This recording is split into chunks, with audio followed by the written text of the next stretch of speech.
Comment arrêter de culpabiliser après une séparation, après une rupture? C'est un élément qui est indispensable que vous vouliez récupérer votre ex, vous remettre de cette séparation. Tant que vous restez coupable du passé, vous n'avancez pas, vous n'évoluez pas, vous ne reprenez pas confiance en vous. Je suis de nouveau avec Hicham. Salut Hicham, comment tu Salut vas? Alex, ça va bien et toi? Très bien, je te remercie. On a eu pas mal de vidéos, pas mal de commentaires, pas mal de vues, de questions également. Il y a un élément qui est indispensable quand on veut se remettre d'une séparation, quand on veut avancer, que ce soit pour récupérer son ex ou pas, c'est de sortir de cette culpabilité. Parce que tant qu'on est coupable, on est dans le passé et puis surtout, on voit tous les défauts qu'on a réalisés, on a du mal à s'apprécier finalement. Oui.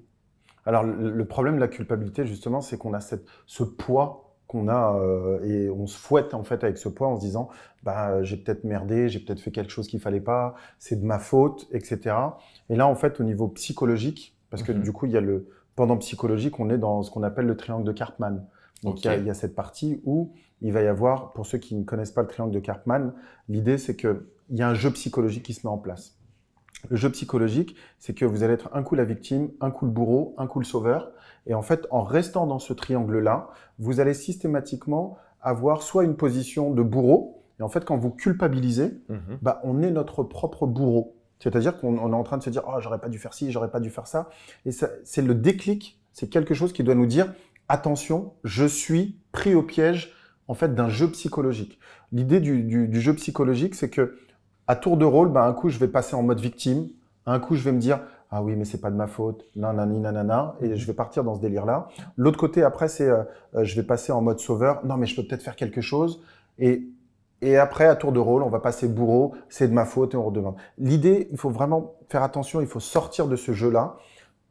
Le fait de culpabiliser, vous n'êtes pas au bon endroit. Vous êtes dans une position de victime et vous êtes dans une position où vous cherchez un bourreau, quelqu'un qui vous tape et vous le faites très bien vous-même. C'est-à-dire que moi-même, je me dis « Ah, c'est pas bien ». Il y a une petite voix à l'intérieur de nous qui est là en train de nous dire « J'aurais dû faire ci, j'aurais dû faire ça, c'est de ta faute, etc. » Il faut dire stop à cette voix-là parce que cette voix-là, si vous continuez à l'écouter, vous allez Comment rester dire de stop à plus en cette voix-là? plus Parce en que moi, je victime. te coupe parce que ça, c'est un élément qui est essentiel. Ce que tu viens de me dire, je l'entends tous les jours en coaching. Ok. Alex, j'aurais pas dû faire ça. Tu te rends compte? Est-ce que ça fait de moi une mauvaise personne? Il y en a qui doutent même, est-ce que ça fait de moi un pervers narcissique ou une perverse narcissique?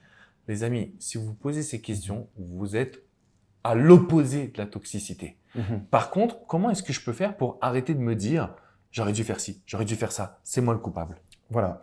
Eh ben, ça, en fait, déjà, je reviens toujours sur l'élément clé. La conscience. Exactement. Eh oui, C'est le prendre savoir. conscience qu'il y a une petite voix. Il y a une petite voix qui vous parle parce que notre cerveau, il aime bien se raconter des histoires. C'est de base. Et depuis la nuit des temps, notre cerveau, comment il retient les choses. Il y a une petite voix, on se raconte des histoires parce qu'on a besoin de ça. Donc, il y a des images qu'on visualise et il y a aussi la petite histoire qu'on se raconte. Et cette histoire-là, systématiquement, on s'en raconte une. C'est-à-dire que là, il y a des gens qui vont nous voir côte à côte, ils vont se dire « Ah tiens, ils se connaissent. » Il y a des gens qui se créent des histoires et on se crée des histoires. Donc ça existe, on a une petite voix intérieure. Et cette petite voix-là, de temps en temps, en fonction de… Elle est où? Elle est dans l'inconscient. D'accord? Et dans l'inconscient, ce qui est important de comprendre, c'est comment est chargé l'inconscient. Comment on télécharge un peu les informations dans l'inconscient. Eh ben, c'est tout ce qui est lié à notre environnement, à notre passé, à notre éducation, nos parents, etc.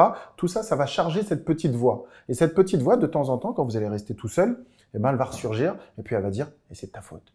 Et c'est que tu aurais peut-être dû faire ci. » Et ça, en fait, c'est lié à des événements du passé qui remontent à travers cette petite voix qui a été formatée et qui a été entraînée, entre guillemets, avec le nombre d'années que vous avez, que vous avez vécu. Et ben, cette petite voix, elle arrive systématiquement et elle va être là, vous culpabiliser. Et ça, c'est souvent lié. Et ça va être encore, on pourra en discuter lors d'une prochaine réunion, une prochaine vidéo, c'est lié aux blessures qu'on a dans le passé. Ça peut être, donc les blessures rapidement, ça va être de la trahison, du rejet, de l'abandon, de l'humiliation ou de l'injustice. Et ben cette petite voix, en fonction de ce qui vous a fait mal, elle va ressortir et elle va vous parler. Donc, prendre conscience qu'il y a une petite voix. 2, c'est dès qu'elle se met à vous parler, il va falloir que vous fassiez autre chose. Il va falloir ne pas l'écouter, cette petite voix. Parce que cette petite voix, elle est là pour vous dire « c'est ta faute, nanani, nanana ». Et il y a un moment où vous devez dire « stop ». Et vous devez arrêter, en fait, cette petite voix-là. Je sais que tu avais un exercice comme ça qui était… je me rappelle que j'avais vu une de tes conférences où tu disais qu'il fallait se mettre une petite claque.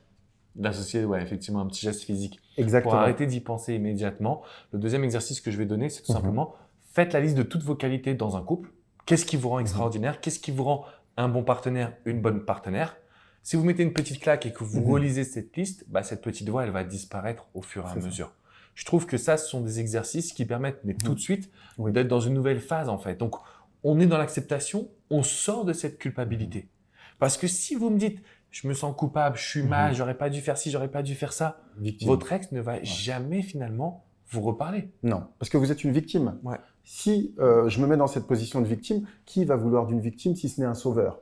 Donc, dans tous les cas, c'est bancal. Donc, reprenez votre pouvoir. Il faut parler d'adulte à adulte et pas se mettre en position victime, parce que qui dit victime, bah, je vais chercher un sauveur. Le sauveur, il va venir, il va me manipuler. Après, je vais commencer à parler de pervers narcissique, etc. Non, vous allez attirer à vous la bonne personne, mais dans ce cas-là, vous devez arrêter de vous blâmer, arrêter de culpabiliser et vous devez vous relever et vous devez faire des choses que vous n'avez pas l'habitude de faire. Donc, exactement dans l'exercice de lister les bonnes choses que je fais pour remonter mon estime et l'image de moi et la confiance. Et en même temps, dès que j'entends cette petite voix, soit une petite tape, soit vous prenez un élastique et vous vous tapez dessus.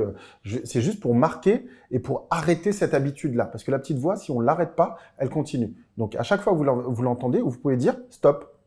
Alors, vous allez peut-être passer pour un fou ou une folle si vous dites stop comme ça, mais faites-le. À chaque fois que vous entendez, vous dites stop et bougez. Moi, je vous invite à vous lever et faire autre chose. Comme ça switch, votre énergie, elle switch, vos pensées, elles switch, et du coup, votre comportement, il switch, et vous créez une nouvelle habitude. C'est hyper intéressant ce que tu transmets parce qu'il y a une rupture de schéma, de pattern, on appelle ça. Donc, on ne laisse plus finalement les mauvaises pensées arriver. Dans la déculpabilisation, qui est l'objet finalement de cette vidéo, ça me fait penser à un point que je vais absolument vous transmettre. C'est ce que je dis depuis 2007. C'est l'une des premières phrases que j'ai transmises dans ma philosophie.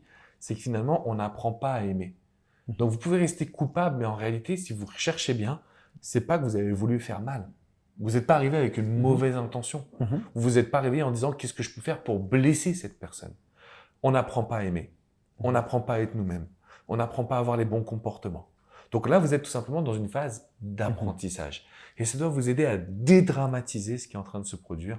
Ça doit vous aider à reprendre confiance en vous. Ça doit vous aider à avoir une attitude plus positive, plus forte, de sorte à vous dire, bah en fait, je ne suis plus coupable, je suis dans une phase d'apprentissage.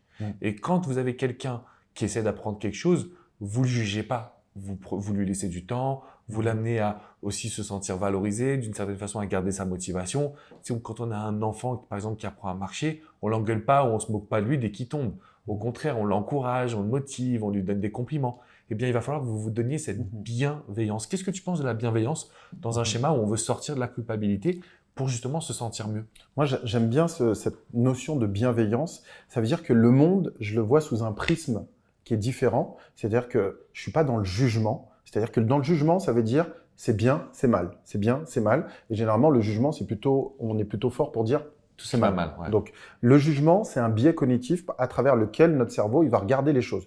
Notre cerveau, c'est simple, il est là à la base pour notre survie. Il n'est pas là pour nous faire kiffer, nous donner du plaisir, etc.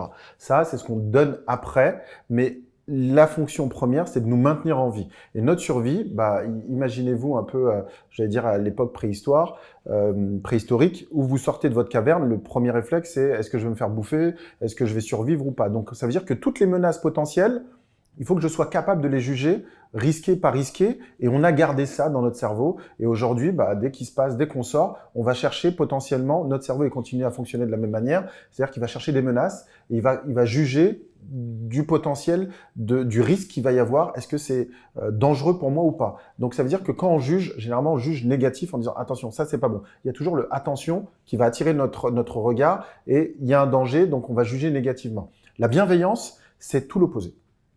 C'est je vais insuffler une intention qui est positive et derrière ça, cette intention-là, je vois le monde avec un détachement et je ne mets pas en fait mon ego dedans en me disant tiens, il a fait ci ou ça. C'est je respecte. Donc il y a cette notion de respect qui est à l'intérieur de la bienveillance et je laisse l'autre avancer aussi à son rythme et je ne suis pas juge. Et comme tu disais, pour l'enfant qui tombe, si on commence à lui dire non, tu vas jamais y arriver, etc., on est en train de lui envoyer en fait un téléchargement de programme pour lui dire tu vas pas y arriver. Alors que si on lui dit bah, vas-y, continue, c'est bien, tu progresses, etc., l'enfant, lui, il va commencer à regarder les choses positives et il va avancer. Donc la bienveillance, pour moi, j'ai envie de dire, ça devrait être dans toutes les écoles, à partir de la maternelle, insuffler la bienveillance et justement ne pas juger toujours la compétition, se comparer, la concurrence, etc.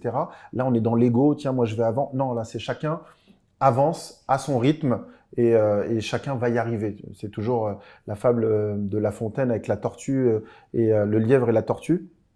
Chacun va à son rythme. J'ai envie de dire, il n'y a personne qui a gagné si ce n'est celui qui avance par rapport à lui-même. Alors, moi, je trouve ça hyper intéressant et je vais rebondir sur toutes les personnes qui culpabilisent sont tellement dures avec elles-mêmes. Oui. En fait, on remarque le positif chez l'autre et le négatif chez nous.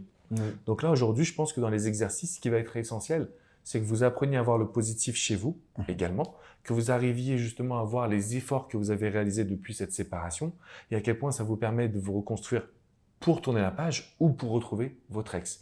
Mais arrêtez de voir le positif chez l'autre et le négatif chez soi. C'est essentiel quand on a envie déjà, de se sentir bien et de retrouver finalement un pouvoir de séduction. Je sais, Hicham, que tu as réalisé le kit de survie. Donc toi, c'est une formation que tu as mis en place avec une méditation, une visualisation, Ouais, c'est ça. avec des outils, des conseils. Pourquoi cette formation et en quoi les personnes qui culpabilisent qu'est-ce qu'elles vont trouver à l'intérieur de cette formation? Alors, dans cette formation, je l'appelle le kit de survie, c'est vous venez de vous séparer ou vous êtes toujours dans cette séparation-là et c'est difficile pour vous. Le kit de survie, c'est pour vous redonner pied. C'est un peu, imaginez que vous êtes sous les émotions, un peu sous l'eau et vous ne savez pas en fait ce que vous faites. Le seul moyen de prendre des bonnes décisions, c'est de justement pouvoir gérer ses émotions, gérer son mental et gérer son cerveau. Et pour ça, dans ce kit de survie, vous avez des exercices très simples qui vont vous permettre, il y a 10 gestes qui sont vraiment j'allais dire, indispensable pour se remettre à flot et pouvoir justement sortir la tête de l'eau. Donc, il va y avoir une méditation, il va y avoir dedans une hypnose, il va y avoir des exercices de PNL, programmation neurolinguistique, il va y avoir des exercices de respiration. J'ai vraiment mis les bases nécessaires pour reprendre la main, le contrôle sur qui vous contrôle. Si c'est vos émotions et que c'est la colère, vous allez commencer à tout cramer, vous allez être dans un monde qui n'est pas le vôtre. Vous devez avoir besoin de ce kit de survie. Et l'image que j'aime bien prendre, c'est un peu comme en voiture, quand il y a un accident de voiture, et ben en fait, quand les pompiers, le SAMU arrivent, il y a des gestes à faire. Et moi, le kit de survie, je l'ai fait dans ce but-là, il y a des gestes pour justement ne pas avoir d'impact à long terme et justement pouvoir se remettre debout juste après un accident, parce que malheureusement, une rupture, c'est un accident de la route, entre guillemets, et votre route va changer, votre vie va changer, que vous le vouliez ou non, votre histoire est finie et il va falloir avancer. Et comme on le dit depuis le début, il faut toujours avancer, avancer, avancer. Si vous restez dans l'étape où vous êtes et vous n'avancez pas, là, c'est un problème. Donc, il va falloir avancer. Et pour ça, le kit de survie, c'est 10 gestes, 10 étapes, 10 exercices qui vous permettent justement de pouvoir avancer et de reprendre votre vie en main. Eh ben, on va mettre le lien juste dans la description en dessous. Merci Hicham pour ton temps. Vraiment. Merci à toi. Les amis, la culpabilité, c'est ce qui vous empêche d'aller de l'avant, de récupérer votre ex. Le sujet qui va m'intéresser moi personnellement, c'est cette notion. C'est-à-dire que quand je culpabilise, je ne peux pas montrer à mon ex qu'il y aura un futur meilleur. Je suis dans le passé, je suis dans ce qui n'a pas été vécu, je suis dans la valorisation de la relation. Ça ne marche pas. Donc, il faut absolument que vous mettiez un pouce bleu, que vous vous abonniez pour recevoir les vidéos. Allez cliquer dans la description pour regarder le kit de survie. Il est temps que ça change, les amis. Ne restez pas dans le passé. Encore une fois, merci Hicham. Merci à toi. Si vous avez des questions, laissez-les dans les commentaires juste en dessous. On se fera un grand plaisir de pouvoir vous répondre. Et puis, on vous dit à très bientôt, les amis. Merci. Ciao.